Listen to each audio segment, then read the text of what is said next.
4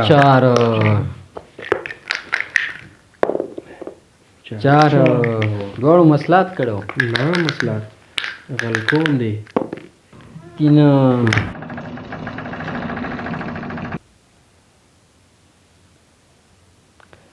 1 2 3 اچې دی پوری خیر هغه خو به ټول توی شوی که نه منډه که هغه راوړه که نه بیخي مې له یاده وتې ژر ده شابه تیمه کوه بیا به لانجې کوي دغه وکړه سرګټ پکې شته کوم سرګټ ولګوه تر څو هغه راځي یو دانه پاتې دا به ولګو زه ویې لګوم او تا خو به اوس کو هغه د خپل کار کوي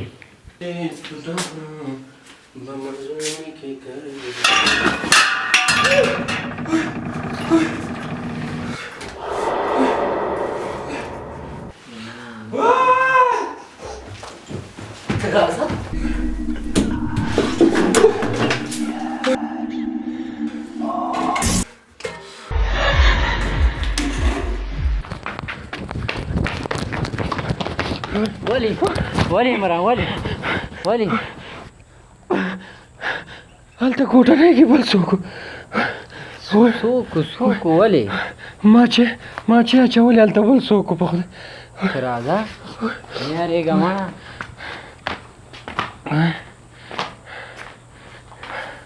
راځه څه شی دلته ولې دا چینک خو لاندې غورځېدلی او که نه نو دا بوتل نه دی دا داسې خوځېدو را روانو داسې لاندې را وغورځېدو وه دا داسې خوځېده وازه پرته وه دا دروازه په خدای هسې لګې مړه یې څنګه نو څنګه اتومات هر څه بېلته د چبر دې ځای نه دلته جګېږي بوتل دې ځای نه دلته جګېږي په خدای دا چینک لاندې غورځېدلی او دا بوتل هم لاندې غورځېدلی په خدای دلته څوک دی زه یې وډار کړم راځه چېر راواله زه یې راځه هېڅ خبره نشته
څنګه چلې زبیالله ولې وایسته چغې وال کېدې چې زه وروتم په دیوال باندې زما غوندې کس پروت مړ دی داسې وې ته پاسه چې وایي ګورو نه پاسه ته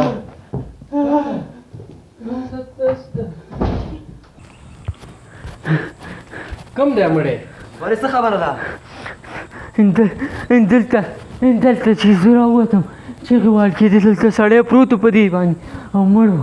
نو ته شو په ځمکه ننوت هسې ډار شوی مړی موږ خو ستاسو په چغو راپاستو هېڅ تشی هم نشته زه به چې ولاړ شم چې به ویرولې پیشو مو شو زه لاړ دا دې وګوره څوکیدار ماما مو هېڅ خبره نشته دا خو همدلته سملي که نه زه به چې ولاړ شم ویده شي چې خو هلته نه و که هو راځه پیشو ډار کړی راځه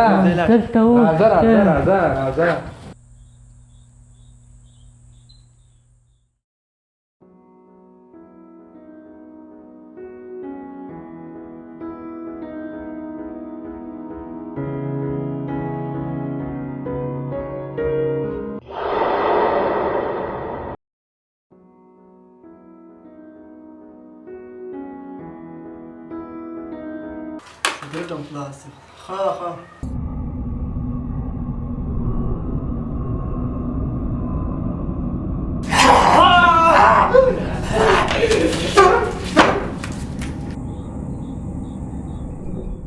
مولوي صاحب دغه 2 میاشتې کېږي چې دا ځای موږ د شرکت لپاره په کرا نیولی دی د دغې چوکیدار نه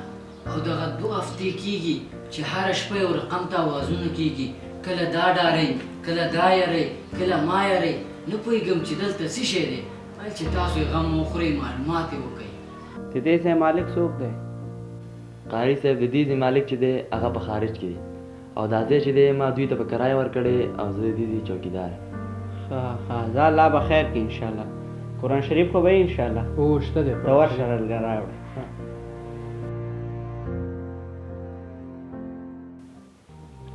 هغه واخله مولوي صاحب قرآن شریف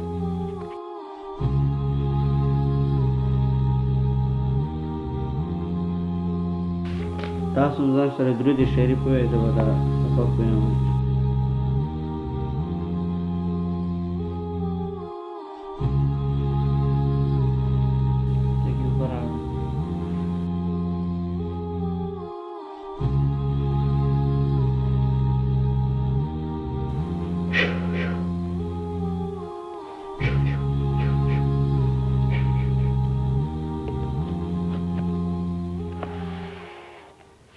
تاسو کوم عمل نه کوئ او کله کله سګرټ څکوم او ته ځوانه ته خو کومه نشه نه کوې مولوي صاحب زه خو نشه نه کوم خو دا لمونځو کې سست یم اکثره وخت راله لمونځ قضا کېږي او ته ځوانه قرآن شریف دې یاد دی او مولوي صاحب سبق مې ویلی دی خو اوس رانه هېر شوی دی ځکه ډېر وخت کېږي چې تلاوت مې نه دی کړی او لمونځ کوې سهار سهار مونځ خو ټولو نه قضا کېږي ځکه زیاتره وخت مونږ لږ د لډو شوقیان یو که نه ناوخته پورې هغې ته ناست یو بیا سهار مونځ رانه قضا کېږي نو ستاسې بدبختي همدغلته ده دې کور کې چې دی پیریان دي او هغه مسلمانان دي تاسې چې ځوروي تاسو چې ډاروي یوازینی لامل یې همدا دی چې تاسې مونځونه نه کوئ تلاوت نه کوئ ګناه کارونه کوئ او ولې چوکیدار نه پازوئ دا ولې نه ډارئ خو مولوي صاحب په بخښنې سره اوس د حل لاره څه شی ده حل لاره یې همدا ده